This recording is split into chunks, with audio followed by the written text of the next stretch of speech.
Hi guys, எல்லாரும் எப்படி இருக்கீங்க? I hope all of you fine. வாழ்க வளமுடன். ஆக்சுவலாக இன்றைக்கி நான் உங்ககிட்ட ஒரு சின்ன விஷயத்த உங்களோட ஷேர் பண்ணிக்கலாம் அப்படின்னு நினச்சிருந்தேன். அது என்னன்னு பார்த்தீங்கன்னா, ஒரு ஸ்டார்ட் அப் கம்பெனி ஸ்டார்ட் பண்ணுறதுக்கு இப்போ விமன்ஸுக்கெல்லாம் வந்து நிறையா பேங்க் லோன்ஸ் இதெல்லாமே ப்ரொவைட் பண்ணிக்கிட்டு இருக்காங்க. ஆனால் இந்த கொடுக்கப்படக்கூடிய இந்த பேங்க் லோன்ஸ், அந்த ஸ்கீம்ஸு, இந்த முத்ரா அந்த மாதிரிலாம் லோன்ஸ்லாம் சொல்கிறாங்க இல்லையா? ஸோ இந்த மாதிரி ஸ்கீம்ஸ் எல்லாம் கரெக்டான நேரத்தில் கரெக்டான லேடிஸ்க்கு அவங்களுடைய தேவையை பூர்த்தி பண்ணுற விதத்தில் கரெக்டாக போய் சேருதா அப்படிங்கிறத பற்றி தான் நான் இன்றைக்கி பேச நினச்சேன்.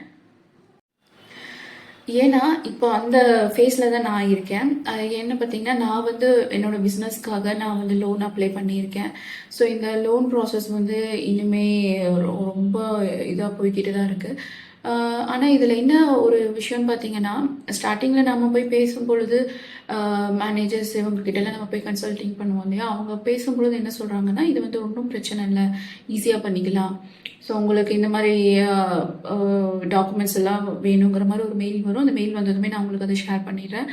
அது நீங்களாம் அரேஞ்ச் பண்ணி கொடுத்தீங்கன்னா 1 or 2 டேஸில் உங்களுக்கு லோன் கிரெடிட் ஆயிடுங்கிற மாதிரி தான் சொன்னாங்க. அப்புறம் நான் சரி ஓகே அந்த மெயில் வரட்டும் அப்படின்ட்டு நான் ஜஸ்ட் வெயிட் பண்ணிட்டு இருந்தேன்.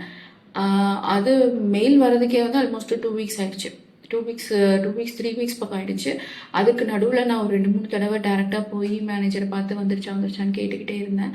அவர் கடுப்போயிட்டு, என்னம்மா நீங்கள் இவ்வளோ ப்ரெஷர் பண்ணுறீங்கிற மாதிரி சொல்லிட்டாரு. ஸோ அது கொஞ்சம் எனக்கு சங்கடமாக இருந்துச்சு. பட் பரவாயில்லன்னு சொல்லிட்டு நான் கொஞ்சம் விலகி இருந்துட்டேன். சரி ஓகே வரட்டும். ஸோ நெக்ஸ்ட் இதில் பார்க்கும் பொழுது எனக்கு ஒரு மெயில் வந்திருக்கு. ஸோ அதில் பார்த்தோம்னா நம்மளுக்கு என்னென்ன டாக்குமெண்ட்ஸ் எல்லாம் வேணும்னு சொல்லிட்டு வெரிஃபிகேஷன் டாக்குமெண்ட்ஸ் எல்லாமே வேணும்னு சொல்லி அதில் போட்டிருந்துச்சு. ஸோ அதெல்லாம் ரெடி பண்ணுறதுக்கு நம்மளால பண்ண முடியாது. ஏன்னா அதில் கேட்டிருந்ததெல்லாம் பார்த்தீங்கன்னா ப்ராஜெக்ட் ரிப்போர்ட்ஸ் கேட்டிருக்காங்க. ஏன்னா நம்ம ஐடி ஃபைல் பண்ணல. ஏன்னா கம்பெனியோடது 8 months தான் ஆச்சு. ஸோ 8 months ஸ்டார்டிங் கம்பெனியில் வந்துட்டு நம்ம ஐடி ஃபைல் பண்ணியிருக்க மாட்டோம். 2 years ஆயிருக்கணும். ஸோ ஜிஎஸ்டி எல்லாம் நம்ம ரிட்டர்ன் ஃபைல் பண்ணிட்டு இருக்கோம். ஸோ 8 months ஆனதுனால இந்த டர்ன் ஓவர்ஸை வச்சு ஒரு ப்ராஜெக்ட் ரிப்போர்ட் ரெடி பண்ணி தர சொல்லி கேட்டிருக்காங்க. அது தவிர மற்றபடி நிறைய டாக்குமெண்ட்ஸ் இருக்குது. நம்மளுடைய அட்டஸ்டட்ஸ் வந்து ஏகப்பட்டது இருந்துச்சு. ஸோ அதெல்லாம் ரெடி பண்ணி கொடுக்கணும்னா நம்ம ஒருத்தங்கனால முடியாது. So we need auditor support and நம்மளுக்கு வந்து யாராவது பேக்கப்ல இருந்து நம்மளுக்கு அதில் சப்போர்ட் பண்ணி கொடுத்தா மட்டும்தான் இதுக்கெல்லாம் பாசிபிலிட்டிஸ் இருக்குது. ஸோ நான் இது எல்லாமே ரெடி பண்ணி நான் வந்து ஓரளவுக்கு எல்லாம் கேதர் பண்ணிட்டேன். இது பண்ணுறதுக்கு எனக்கு 1.5 weeks ஆயிடுச்சு. ஆல்மோஸ்ட் ஒரு 10 days to 12 days டைம் எடுத்துகிட்டு தான் பண்ணேன். ஸோ இதெல்லாம் செஞ்சு முடிச்சுட்டு நான் இது கொண்டு போய் மறுபடியும் கொடுக்குறேன். அதுக்கப்புறம் கொடுக்கும்போது மேனேஜ் வந்து அங்கே சீல் இல்லை சைன் இல்லைங்கிற மாதிரி சில இடங்களெல்லாம் சொல்லி அங்கே இருக்கிற கரெக்ஷன்ஸ் எல்லாம் ரெடி பண்ணிட்டோம். அதுக்கு அடுத்தது ஸ்டேஜ் மறுபடியும் நான் கொண்டு போய் கொடுக்குறேன்.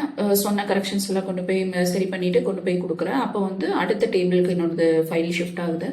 ஸோ அந்த டேபிளில் இருக்கிறவருக்கு நான் மறுபடியும் நான் முதல்ல இருந்து எல்லாமே எக்ஸ்பிளைன் பண்ண வேண்டிய கட்டாயத்தில் இருந்தேன். ஏன்னா ஆல்ரெடி நான் மேனேஜர்கிட்ட எல்லாமே பேசி முடிச்சு எல்லாம் செஞ்சு எல்லாம் கொண்டு போய் கொடுத்தேன். இவர் வந்துட்டு ஈஸியாக தே செட் தட் இல்லை எனக்கு உங்களை பற்றி எதுவுமே தெரியாது, நீங்கள் என்ன பண்ணுறீங்க, ஹிஸ்ட்ரி ஆஃப் பிஸ்னஸ் என்ன, அந்த மாதிரி அவர் கேட்டார்.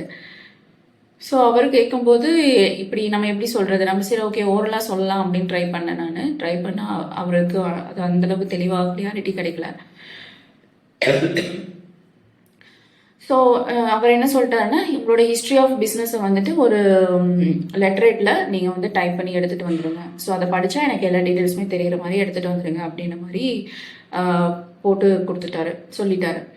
ஸோ அதை நான் மறுபடியும் என்ன பண்ணுறதுன்னு சொல்லி யோசிச்சுட்டு, இது வந்து ஒரு பெரிய ப்ராசஸாகவே போயிட்டுருக்கு. நான் ஆரம்பத்துலேருந்து நான் என்னென்ன பண்ணேங்கிறது மேற்கொண்டு ஹிஸ்ட்ரி ஆஃப் பிஸ்னஸில் நான் கொண்டு வரணும். அவருக்கு நான் கிளியராக சொல்லி புரிய வைக்கணும்னா எனக்கு இதுதான் வழி. ஸோ இது வந்து நான் உட்காந்து மறுபடியும் டைப் பண்ணி எடுத்து கொண்டு போய் நான் இப்போ கொடுத்துருக்கேன். But still it's in a progress. இன்னும் வெயிட்டிங்கில் இருக்குது, பண்ணிட்டு இருக்காங்க. என்ன பண்ணுறாங்கன்னு எனக்கு தெரியல. ஸோ இந்த பதிவை ஏன் நான் போகணும்னு நினச்சேன்னா, கவர்மெண்ட் வந்து வளரணும்னு நினைக்கிற லேடிஸ்க்கு வந்து நிறைய ஸ்கீம்ஸ் கொடுத்துட்ருக்காங்க. ஐ திங்க் ஸோ நிறைய நான் இப்போ நெட்டில் சர்ச் பண்ணதுலேயே வந்துட்டு ஒரு கிட்டத்தட்ட ஒரு 7-8 இது எனக்கு தெரிஞ்சே இருக்குது. பட் எனக்கு தெரியாமல் எவ்வளோ இருக்குன்னு தெரியல.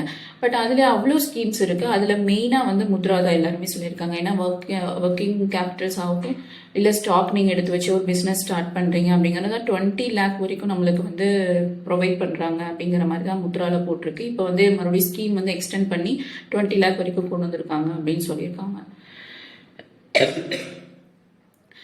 ஆனா இப்போ இந்த ஸ்கீம்ஸ் எல்லாமே வந்துட்டு நீங்க வந்து இப்போ ஒரு ஒரு பெண்ணாக இருக்கணும், அப்புறம் நீங்க வந்து ஸ்டார்ட் அப் பிசினஸ் ஸ்டார்ட் பண்ற மாதிரி இருக்கும், அந்த மாதிரி ஐடியாவில் இருக்கணும், உங்களுடைய ஐடியாஸ் நீங்க கொண்டு வந்தீங்கன்னா ப்ராஜெக்ட் ரிப்போர்ட் சப்மிட் பண்ணீங்கன்னா நீங்க வந்து எடுத்துக்கலாம், லோன் எடுத்துக்கலாம் வித்தவுட் எனி கொலாட்ரல்ங்கிற மாதிரி தான் சொல்லிட்டு இருக்காங்க. இவ்வளோ ஈஸியான ஒரு லோன் ஸ்கீம் இருக்கு, நம்மளால பண்ணணும்னு ஒரு விருப்பம் இருக்கு, இந்த மாதிரி இருக்கும் பொழுது பட் ஆனால் நம்மளுக்கு இந்த மாதிரி லோன் ஸ்கீம்ஸ் எல்லாம் நம்மகிட்ட ஈஸியாக வந்தடைகிறதுக்கான வழி என்னங்கிறது தெரியல. ஏன்னா இதில் நிறைய கஷ்டங்கள் இருக்குது. கரெக்டு தான், கொலாட்ரல் இல்லாமல் எதுவுமே இல்லாமல் நீங்கள் ஒரு விஷயத்தை வச்சு அவங்க நம்பி பேங்க் வந்து நம்மக்கிட்ட கொடுக்குறாங்க அப்படிங்கும்போது நம்மளோட எல்லா டீட்டெயில்ஸுமே அவங்க அனலைஸ் பண்ணி தான் கொடுத்தாகணும். ஏன்னா நம்ம கட்டுறோமா இல்லையா, நம்மக்கிட்ட அந்த பொட்டன்ஷியல் இருக்கா, ரீபே பண்ணுவோமா கரெக்டாங்கிறது எல்லாமே அவங்க அனலைஸ் பண்ணணும். பட் கண்டிப்பாக பொட்டன்ஷியல் இருக்கிற விமன்ஸுக்கு அந்த கேட்டகரிஸ்குள்ள அவங்க எலிஜிபிளாக இருந்தாங்க அப்படின்னா அதை ஈஸியாக அவங்கக்கிட்ட கொண்டு போகிறதுக்கு ஏதாச்சும் ஒரு வழி இருந்துச்சுன்னா இன்னும் கொஞ்சம் பெட்டராக இருக்கும்.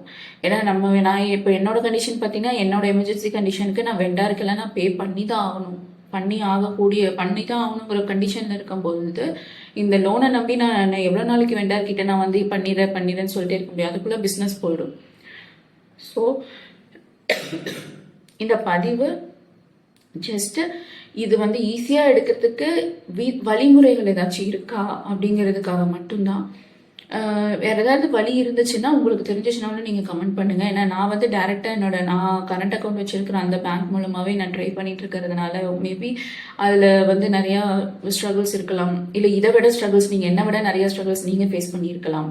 ரொம்ப மாசமாக இருந்து இன்னுமே கூட கிடைக்காம இருந்துக்கலாம், இல்லை சில பேர் ஈஸியாக கூட வாங்கியிருக்கலாம். பட் உங்களோட என்ன கருத்துக்களாக இருந்தாலும் ஷேர் பண்ணுங்கள். ப்ளஸ் வந்து உங்களுக்கு இதுக்கு வேற ஏதாவது வழி இருக்கு, நீங்க இந்த மாதிரி பிசினஸ் ப்ராஜெக்ட்ஸ் வந்து இந்த மாதிரி அப்ரோச் பண்ணீங்கன்னா இந்த மாதிரி ஈஸியான வழியில உங்களுக்கு லோன் கிடைக்கிறதுக்கு சான்சஸ் இருக்குங்கிற மாதிரி ஏதாவது வழிமுறைகள் இருந்தாலும் அதையும் கொஞ்சம் ஷேர் பண்ணுங்க. தேங்க்யூ ஃபார் வாட்சிங்.